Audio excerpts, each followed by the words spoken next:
right, it's time to get your pet questions answered live. Veterinarian Dr. Carrie Donahue is here today from Full Circle Holistic Veterinary Care. The number to call 608-270-9933, and the phones are wide open. It's a great We got one coming up. Hi, Carrie. Good to see you. Hello, you too. So, ticks are out already. Ticks are out. I found one on my dog last week. Oh, really? No. So once those temperatures start to warm up, which it's very nice for us, but also nice for the ticks. So they're getting out there too. So if, pet owners have taken a break from applying flea and tick preventative or giving that to their dog over the winter, it's a good time to start up with that again. And there's pills now, and the old-fashioned gel on the back. Right, a couple of options, the topical, the oral, and there's also that Seresto collar, which works very well for ticks.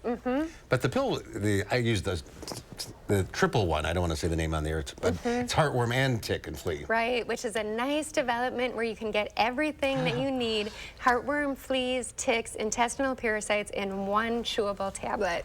That some dogs like. Is that the one you can't get Louie to eat? Louie doesn't eat that. That's a problem. Well, we'll get it down tonight. All right, let's go to the phone calls. We'll start with Penny in Westfield. Hi, Penny. Hi, how are you? Good. What's your question? I have a 5-year-old rescue cat. He had severe dermatitis when I first got him because he was being fed all the wrong foods. And he is constantly itching and licking and licking and licking and licking. He's on an allergy shot once a month, but it doesn't seem to be doing much any good. Okay, yeah, and that's a tough one, and even trying to figure out, is this a food allergy or is this an environmental allergy? And so potentially doing some more diagnostic testing if you haven't. There's a blood test that you can do for environmental allergies to determine if that might be something that you can control for your cat or not.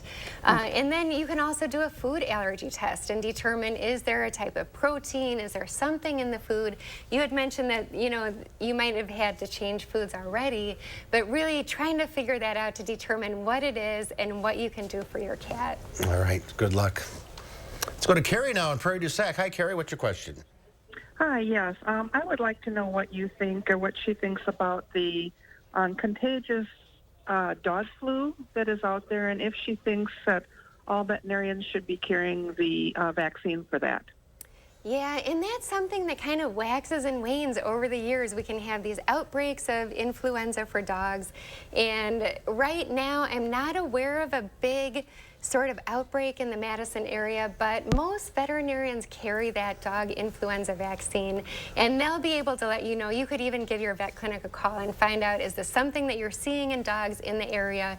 Is my dog a good candidate for that vaccine? And if so, it's a good idea to have that done, especially if your dog is going to daycare or being boarded or getting groomed, any of those sorts of situations. Okay. All right, very good. Let's go to Joe in Madison. Hi, Joe. What's your question?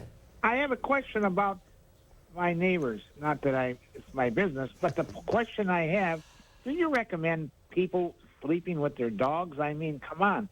The dogs are out. Ticks can jump on them. Fleas can jump on them. They get in bed with that same dog, and the next thing you know it, guess what?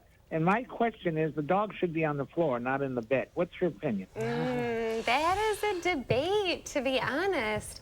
A lot of dogs have their own ideas of whether they want to be on the floor or if they want to be in bed with you. And it's kind of something that each individual pet owner has to determine when they get a dog, if they're going to allow them to sleep in bed with them or if they're not, and it's a personal decision. But you are right. I mean, it is a way for, if your dog has a tick, you could potentially get that tick from your dog. So another good reason to do flea and tick preventative, doing a tick check at the end of every day to make sure there's nothing crawling on your dog. All right, good luck. You want to chime in on this, Mark? It's 50-50. One dog sleeps on the floor, one doesn't. All right, Barbara in Madison. Hi, Barbara, what's the question? My question is, I got a bird. He's 17 years old, and he was sick, but he's got something wrong with his back, his bear, and I hope the feathers grow back. What's the cause of it? Oh, boy. It's a tough one without seeing it. It is a tough one without seeing it. You know, there are some very good veterinarians in the Madison area, definitely at the vet school, who specialize in exotics and birds. It might be worth even calling the UW Vet School to see if you could speak to one of the veterinarians there, just to get some ideas and see if they think that your bird should be seen. And 17's not that old for a parrot. I mean, they live. It's not. They live 60, 70 years. Right. All right, we're out of time. Thank you all for calling, Carrie. We'll see you next month. How's Penny doing? She's good. Good. We miss her.